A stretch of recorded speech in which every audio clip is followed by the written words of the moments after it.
Quand on démarre la musculation, on fait tous beaucoup d'erreurs et dans cette vidéo, on va voir les 10 erreurs à éviter quand on débute, quand on commence la musculation.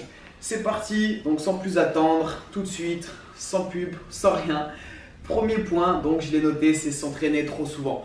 Souvent quand on démarre justement la musculation, on a tendance à y aller tous les jours de la semaine, au moins 6 fois par semaine, et à vouloir s'entraîner vraiment beaucoup, parfois même 2 fois par jour. J'ai même vu des jeunes, voilà, ils démarraient, ils venaient le matin, ils me disaient je reviens ce soir, je refais les abdos et le cardio. C'est bien, c'est plein de bonne volonté, mais le problème c'est que c'est le départ, que souvent on va avoir tendance à se fatiguer un petit peu et que par la suite la motivation elle va s'estomper parce qu'on y a été trop fort. Démarrer un peu moins fort, peut-être que 3 séances par semaine, et vous verrez que ce sera beaucoup plus facile à tenir sur le long terme et donc ce sera efficace et vous aurez des résultats. Deuxième point, c'est un peu la même chose, c'est s'entraîner trop longtemps. S'entraîner plus d'1 h 15, c'est trop. 1 h 15, on va dire 1 h 30 si vous comptez l'échauffement, les étirements et un petit peu de cardio. C'est vraiment beaucoup déjà, ça suffit. Ne faites pas des séances de 2 h 30, 3 heures, c'est beaucoup trop. C'est la même chose si on s'entraîne trop souvent, vous allez vous épuiser, vous n'allez pas avoir envie de revenir à la salle. Et en plus, ça vous prend une grosse partie de la journée, donc vous allez tout le temps un peu y penser le soir, après le travail ou après l'école. Il faut que j'aille faire 3 heures encore de séance ou quoi. Donc qu'est-ce que vous allez faire? Au bout d'un moment, vous allez avoir envie d'arrêter, sauter une séance, 2 séances, et petit à petit, vous allez complètement lâcher. Troisième erreur très fréquente chez les débutants en musculation, c'est faire des exercices d'isolation. J'ai fait cette erreur, donc c'est pour ça que je vous donne ces conseils pour ne pas la faire. C'est faire des exercices d'isolation. Par exemple, si vous voulez faire les pectoraux, faites des exercices complets, globaux. Quand on dit polyarticulaire, ça veut dire que ça met en jeu plusieurs articulations. Par exemple, l'épaule et le coude. L'avantage, c'est que ça va aussi solliciter plusieurs groupes musculaires. Donc l'exercice, l'entraînement, il sera plus intense et vous aurez une meilleure réponse et donc vous pourrez plus facilement construire du muscle, ce qui va faire que vous serez plus facilement motivé et donc plus facilement musclé. Non, vraiment, c'est que les exercices d'isolation, c'est bien, mais plus en fin de séance. Et quand on démarre la musculation, des fois on a fait beaucoup, ça rejoint un peu les 2 premiers points, c'est-à-dire que vous faites des séances très longues parce qu'il y a beaucoup d'exercices d'isolation et c'est pas forcément efficace, ça génère de la fatigue, ça génère moins de résultats. Il faut vraiment que ce soit un complément de votre séance, mais ne vous tuez pas sur des exercices.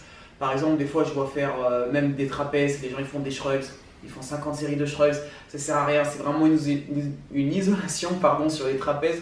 Alors que si vous faites de l'épaulé jeté, si vous faites même du tirage menton, vous travaillez déjà les trapèzes. Donc vous n'avez pas besoin vraiment encore de faire des exercices d'isolation, surtout quand vous démarrez.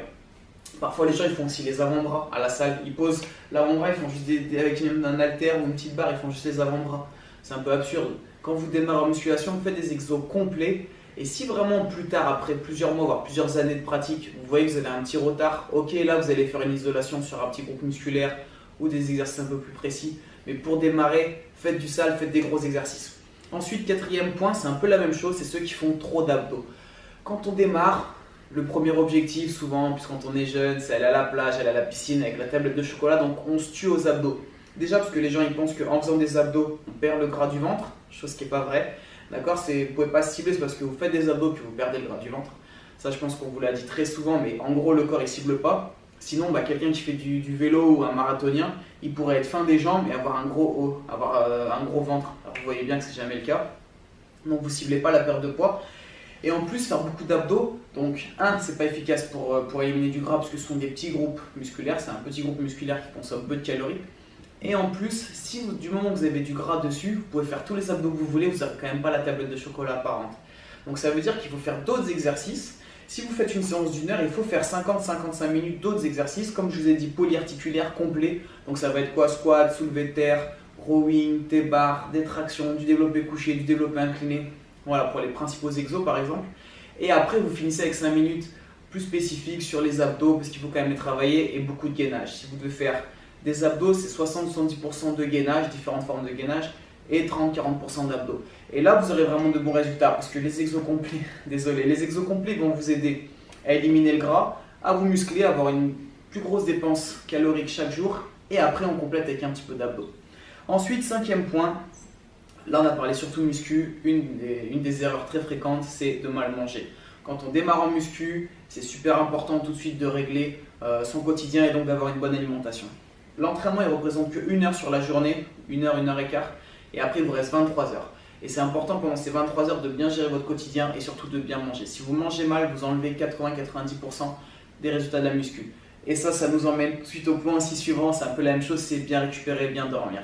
Si vous mangez bien, que vous vous entraînez bien pendant quelques temps, mais que vous avez une mauvaise récupération, vous sortez tard le soir, que vous buvez de l'alcool, vous faites la fête et que donc du coup vous récupérez très peu, vous allez être en surfatigue et donc du coup vous allez très vite stagner et forcément vous allez arrêter parce que vous allez plus pouvoir suivre régulièrement les séances. Bon, j'ai fait une petite pause pour respirer un peu parce que j'essaie d'enchaîner et j'avais pas respiré pendant 8 minutes à peu près. Bon, 7e point, c'est suivre les conseils ou vouloir imiter des anciens de la salle ou des gens qui ont un niveau différent du vôtre. Alors pourquoi je dis ça? Parce que parfois je vois des débutants qui arrivent et qui vont vouloir faire la même chose, soit qu'un ancien leur a dit, mais c'est pas parce que lui le fait qu'il a eu des résultats que c'est forcément la meilleure méthode. D'accord, on a tous vu dans les salles des gens qui faisaient très mal certains mouvements, qui étaient même dangereux pour le dos ou quoi. Ils ont quand même des résultats, mais parfois ils risquent de se blesser. Alors ça arrive pas à chaque fois, bien sûr c'est pas parce que vous faites un mauvais soulevé de terre que vous allez vous blesser dans 100% des cas, mais vous prenez un risque. Et aussi, il y a certains coachs qui vont vous donner des mauvais conseils, ou en tout cas certaines personnes. Coach, ça arrive, parce que je l'ai déjà vu. Une fois, moi j'étais dans une salle, un débutant qui arrive et qui fait du squat.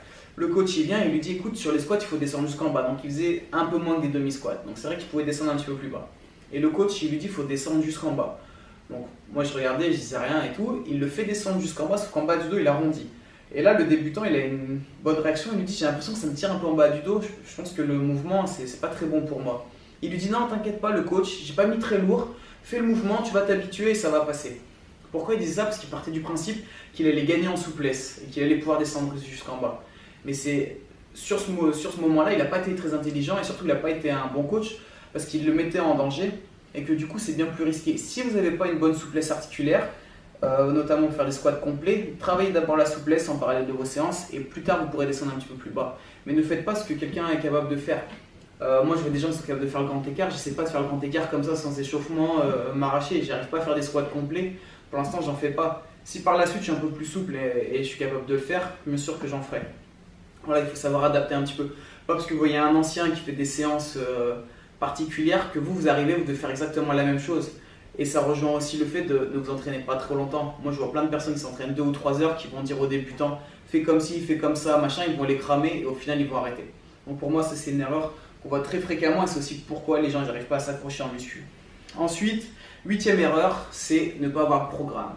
Si vous arrivez à la salle, que vous ne savez pas ce que vous allez faire, c'est compliqué. Il y a pas mal de salles où les coachs proposent des programmes, même si ce sont des programmes basiques, c'est toujours bien, au moins vous savez quel exercice, n'hésitez pas à demander des conseils ou au moins avoir un programme. Si par exemple vous en trouvez un sur un super site qui s'appelle bodytime.fr, c'est encore mieux.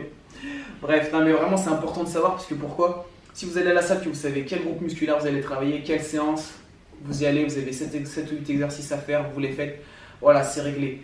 Alors que si vous arrivez, que vous ne savez pas quoi faire, que vous traînez un peu, vous allez commencer à discuter, vous allez faire un peu un exo, vous n'allez pas vous arracher, et c'est comme ça que vous n'aurez pas de résultat, que vous pouvez en plus vous blesser, et donc que vous allez arrêter la muscu. Enfin, 9e point, pareil, ça se rejoint encore un petit peu, c'est ne pas s'échauffer. Si vous démarrez la séance que vous n'êtes pas échauffé, les premières fois peut-être que ça ne craint rien, mais petit à petit vous allez toujours prendre un risque et vous risquez de vous blesser, donc d'arrêter la muscu, et c'est ne pas s'étirer. Donc ce point il est important, le 9, parce que j'avoue que je ne le fais pas très bien, et notamment en écrivant les points, là je me suis dit il faut que je me concentre un peu plus là-dessus. Pourquoi on s'échauffe? Au minimum 3 minutes. On augmente la température corporelle, bien sûr on prépare les articulations, les muscles, et le fait d'augmenter la température corporelle, ça active un petit peu plus l'influx sanguin, les enzymes, tout ça, et donc on sera prêt à fournir un effort. Au niveau articulaire, au niveau musculaire, on sera également prêt. Les tendons sont préparés, on va dire, à forcer ou quoi. Si vous échauffez pas assez, vous pouvez faire 1 ou 2 séries par exemple au coucher et d'un coup vous allez vouloir poser les haltères ou quoi. Et c'est là un étirement un peu fort pour faire une déchirure du muscle ou une douleur à l'articulation. Ensuite, pourquoi s'étirer? Je ne prends pas encore dans le débat s'étirer à la fin de la séance ou en dehors, on en a déjà parlé plusieurs fois. Mais en gros, s'étirer, fin de séance, pour moi, c'est juste redonner la longueur initiale au muscle, c'est-à-dire sans chercher à gagner en souplesse, mais juste récupérer un peu parce que les muscles ont tendance à se raccourcir. Et si en dehors des séances, idéalement le matin, vous pouvez vous étirer pour là essayer de gagner un petit peu de souplesse, c'est top. Moi, c'est aussi mon défaut. J'avoue que je le fais pas assez souvent et c'est pas bien. Bref. Et enfin, dernier point, c'est s'entraîner à l'orgueil. Pourquoi je dis ça? Parce que 98-99% des gens ils sont comme ça, nous aussi, parfois avec Alex, Jacopo et tout. C'est juste qu'on voit quelqu'un par exemple faire une série, un ami ou quoi, et on veut faire à peu près la même chose, on se dit l'ami un peu plus lourd, je vais faire pareil ou quoi. Sauf que la personne contre qui vous êtes, c'est juste vous-même. C'est-à-dire que vous devez vouloir progresser et pas forcément vouloir être meilleur qu'un autre. Ça veut dire quoi? Ça veut dire que vous mettez les charges que vous pouvez mettre, mais vous devez garder une bonne exécution des mouvements. Ne prenez pas de risque de vous blesser pour rien, c'est vraiment inutile, c'est un peu con. Et si ça vous arrive, c'est vraiment dommage. Donc voilà, vous devez toujours faire attention de garder une bonne exécution.